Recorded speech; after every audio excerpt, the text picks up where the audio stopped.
आज की कहानी का शीर्षक है बुन गए थे रिश्ते। सुबह सुबह अदिति को चुपचाप बैठे देख जतिन ने टोका कि सोच में डूबी हो। बर्थडे बॉय के लिए कोई प्लान दिमाग में चल रहा है क्या? अदिति ने उड़ती सी नज़र उस पर डालते हुए कहा, आज बर्थडे बॉय से कुछ मांगने का मन है।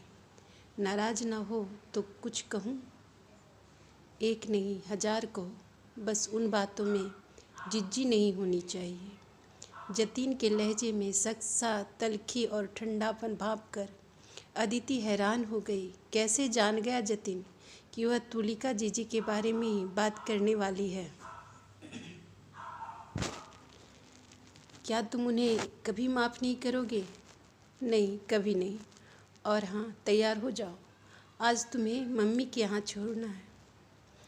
रक्षाबंधन में तुम्हें मुझे मेरे मायके छोड़ने का ध्यान रहता है, पर आज के दिन कोई तुम्हारा भी इंतज़ार करता होगा, यह याद नहीं रहता?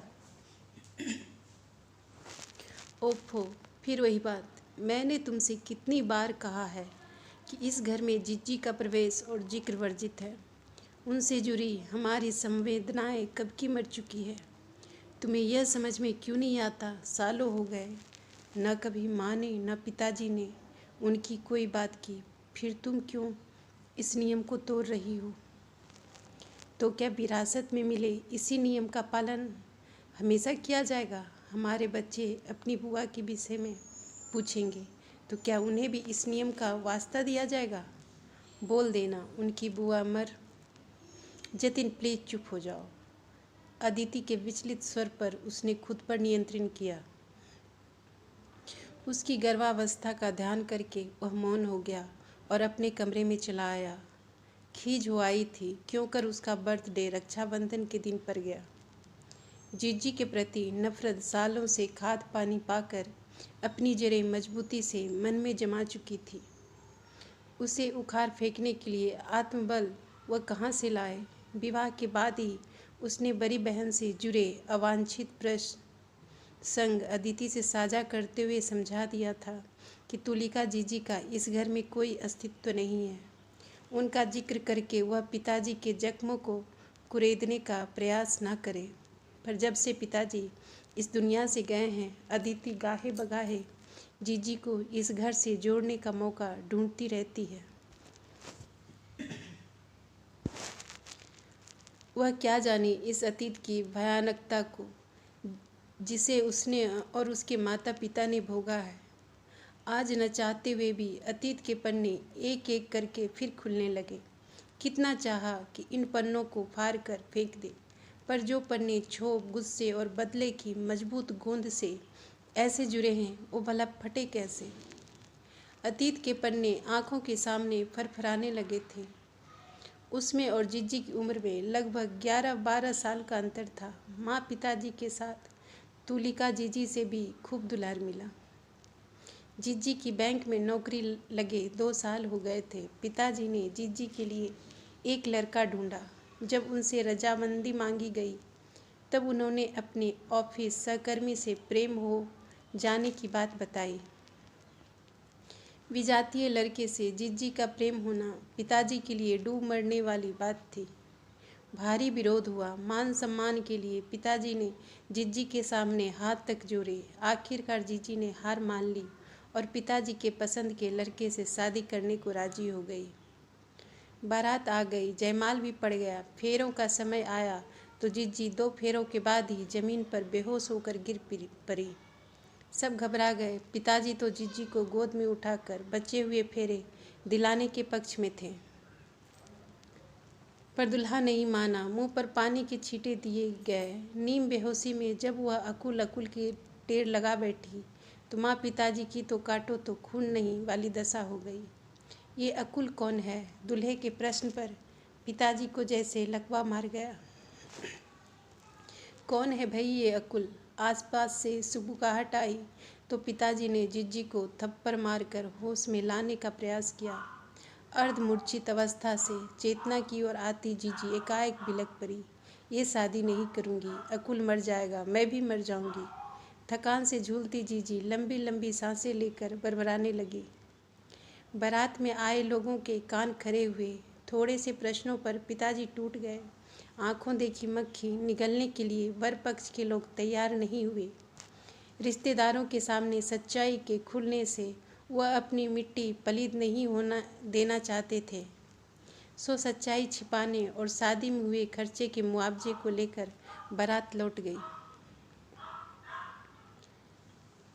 रिश्तेदारों में अप्रत्याशित घटे घटनाक्रम को देखकर खासी चर्चा थी। समझदार मित्रों और हितैषियों ने पिताजी को समझाया, राजेंद्र, मौके की नज़ाकत समझो। लड़की जिसे चाहती है उससे ब्याहने के अलावा कोई चारा नहीं है। माँ का रो रो कर बुरा हाल था। तुलिका जीजी भी जार जार रो रही थी और वह माँ, पिताजी और जीजी की दशा से व्यथित, रिश्तेदारों के उपहास से विचलित एक कोने में खड़ा थरथर काँप रहा था। सहसा पिताजी खड़े हुए और जोर से बोले, अकुल को तुरंत बुलाओ। जिज्जी की सहेलियों की मदद से अकुल से संपर्क साधा गया। बड़े मामा तुरंत गाड़ी लेकर निकल पड़े और जब अकुल को लेकर लौटे तो वह पिताजी के सामने सिर झुकाए खड़ा हो गया। तुम्हें अभी के अभी तुलिका से शादी करनी होगी। यह सुनते ही वहाँ उत्साह का संचार हुआ। मंत्र पढ़े जाने लगे तो जिज्जी के होठों पर कांपती हुई भय मिश्रित सी मुस्कान आई। माँ तो जहाँ की तहाँ ही बैठी रही। चाची, बुआ, मासी सब के सब बिना एक शब्द मुंह से निकाले शादी की रस्में निभाती रहीं। अकुल और तुलिका के अप्रत्याशित गठबंधन की खबर अकुल के घर पहुंची तो उसके परिवार के लोग भी आधे अधूरे विवाह समारोह में सम्मिलित हुए। अजब सा मौन पसरा था। सुबह के लोकाचार को छोड़कर सीधे विदाई की तैयारी शुरू हो गई। अकुल का एक दोस्त टैक्सी ले आया। जिज्जी सबसे गले मिलकर आंगन के दरवाजे की ओर बढ़ी तो सहसा पिताजी का ऊंचा स्वर पूरे आंगन में गूंजा, ठहरो। और जीजी वहीं बूथ की तरह ठहर गई। सबकी नज़रें पिताजी पर जम गई। पिताजी की आंखों से आक्रोश के गोले फूट रहे थे। भाव भंगिमा सहसा विकृत सी होती चली गई। मैंने अपनी पुत्री के लिए जो भी गहने कपड़े बनवाए थे वे सब उसे सौंपने के बाद यह घोषणा करता हूँ कि आज और इस वक्त से मेरा इसके साथ कोई संपर्क नहीं रहेगा। हम सब के लिए ये मर गई है। माँ और सभी रिश्तेदार स्तब्ध से पिताजी को देखने लगे। अकुल ने जीजी का हाथ पकड़कर टैक्सी की ओर खींचा पर वह हाथ झटक कर पिताजी की ओर दौड़ी। पिताजी ने खुद को कमरे के भीतर बंद कर लिया। विदाई में सबकी सूखी आंखों से सैलाब बह उठा। मामा, मौसी, चाचा, ताऊ सब अकुल से मृदुला जीजी को ले जाने की गुहार लगाने लगे। माँ भी किटकिटाती हुई, तू जा, इसी वक्त चली जा, मत आना इधर कभी, कह कर पछाड़ खाने लगी। वो डरा सहमा मेहमानों को चिढ़ती नज़रों से माँ को बचाता हुआ भीतर ले गया। जिज्जी कब गई, मेहमान कब विदा हुए, कुछ पता नहीं चला। 1.5 साल बाद जिज्जी अपने 3 महीने के बच्चे को लेकर आई। घर की चौखट पर रखकर माँ पिताजी से उसे कलेजे से लगा लेने की मिन्नतें की, फिर भी उनका मन नहीं पसीजा।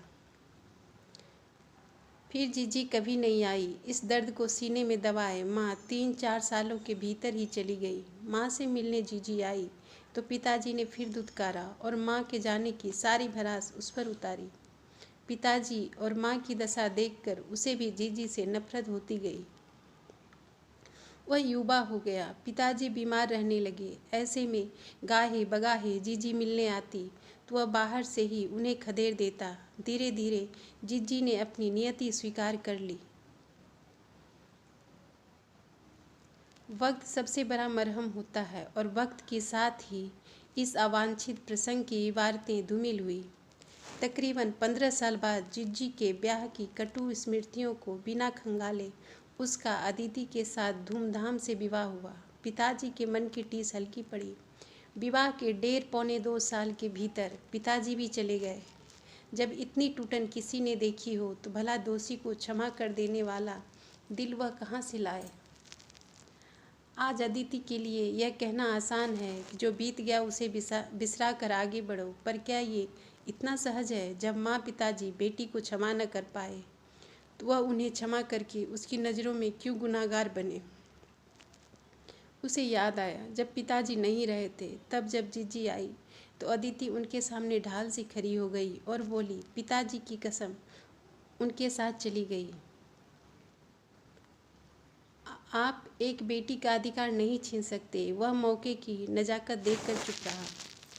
जीजी पिताजी के पैरों से लिपटकर माफ़ी मांगती रही। जब पिताजी के अंतिम प्रयाण के समय वह अदिति से बोला था, जब लौटूं तो ये इस घर में दिखनी नहीं चाहिए। कहा तो उसने अदिति से था, पर सुनाया जीजी को था। जीजी उस ये में अपने लिए घृणा देखकर कांप उठी थी। जब वह वापस लौटा तब अदिति ने बताया, जीजी देर तक पापा के कमरे में बैठी रही, पागलों सी इस कमरे से उस कमरे में घूमती रही थी, पुरानी चीज़ों को छू छू कर देर तक देखती रही थी। कभी माँ की बक्सियाँ खोलती तो कभी पापा जी की अलमारी। ढूंढ लिया उन्होंने खुद को। कुछ हाथ लगा, क्या मिला देखकर उन्हें? उनसे जुड़ी कोई भी तो चीज़ इस घर में नहीं है। उनकी करतूत के चलते पापा ने उनसे जुड़ी एक एक चीज़ जला दी थी। शायद वह खुद को नहीं, माँ पिताजी के एहसास को महसूस करने के लिए छटपटा रही हूँ। माँ पिताजी ने उन्हें ज़रूरत से ज़्यादा सज़ा दे दी है। अब तुम्हें उन्हें इस घर में और अपने मन में जगह देनी चाहिए। अदिति ने ठंडे स्वर में उसे जवाब दिया तो वह चिल्ला उठा, नहीं, कभी नहीं, ऐसा कभी नहीं होगा। बावजूद इसके अदिति ने सोशल साइट के माध्यम से जीजी से संपर्क जोड़ लिया और कई मौके पर वह उसे मनाने का प्रयास कर चुकी है।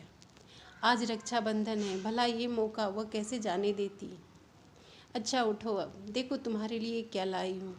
विचारों की प्रवाह अदिति को सामने देखकर रुका, जो उसके लिए रंगीन कागज़ में लिपटा एक गिफ्ट लेकर खड़ी थी। अपने रूठे पति के हाथों में जबरन गिफ्ट थमाकर वह अपने कान पकड़कर माफ़ी मांगने का स्वांग करने लगी तो उस पर ढेर सारा प्यार उमड़ आया। उसे सीने से लगा कर कहने लगा, राखी बांधने नहीं जाओगी क्या?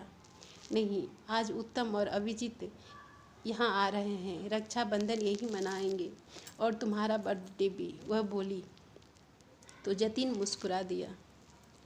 अदिति के दोनों भाई आए तो घर में रौनक हो गई।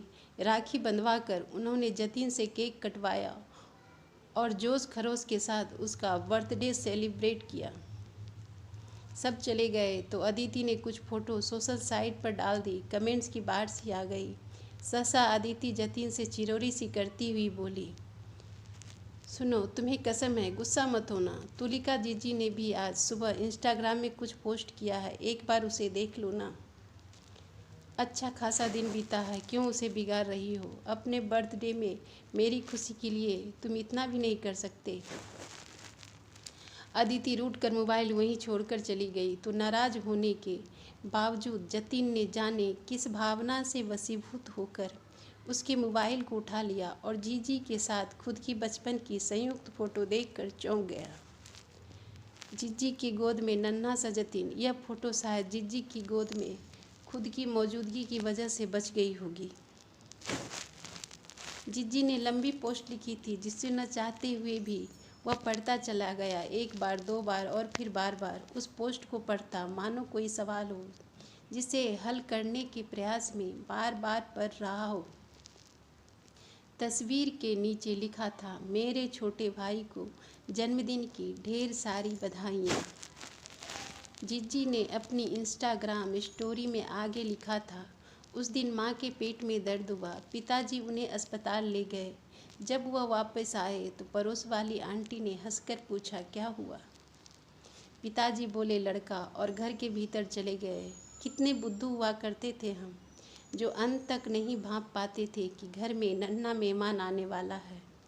11 साल की उम्र में माँ की गर्भावस्था को न पहचानना मुश्किल था, या वाकई हम आज की तुलना में डम्ब हुआ करते थे। जतिन की आंखों में जाने कहाँ सी बदली सी छा गई। वह पढ़ रहा था, पड़ोस वाली आंटी ने मुझसे जब पूछा कि अपने छोटे भाई से मिलोगी तो भेंट में क्या दोगी, तो मेरी चिंता बढ़ गई। माँ के ऊन वाले झोले से थोड़ी ऊन ले आई, आंटी जी से फंदे डलवाए और भाई के लिए स्वेटर बुनना आरंभ किया। फिर सीधा उल्टा बुनना आता था। न घटाना आता था न बढ़ाना, फिर भी जुनून था कि स्वेटर बुनना है। पड़ोस वाली आंटी की मदद से हाफ स्वेटर तैयार करके अस्पताल ले गई। मेरा नन्हा मुन्ना भाई माँ के आंचल तले मज़े से सो रहा था। माँ ने मेरे हाथ में हाफ स्वेटर देखा तो हैरान हो गई। इत्तेफाक से उस दिन बारिश हुई थी, इस वजह से मौसम में ठंडक थी। माँ स्वेटर पहनाते समय भावुक हो गई थी। वो नन्हा स्वेटर मैंने बुना है, इस बात का उन्हें विश्वास ही नहीं हुआ। मुझे भी कहाँ विश्वास हुआ कि मैंने बुना है। उस स्वेटर को देखकर खुद पर हंसी आती है। माँ, बुआ और मौसी भी मेरा बुना स्वेटर देखकर खूब हंसती थी। सच तो ये था कि जो मैंने बुना वह स्वेटर तो कतई नहीं था, वो तो रिश्ता था जिसे रातों रात बुन गई थी मैं। आज मैं भी ये किस्सा साझा करते हुए माँ की तरह भावुक हो रही हूँ और ईश्वर से दुआ मांगती हूँ कि तू जहाँ भी रहे खुश रहे, सेहतमंद रहे।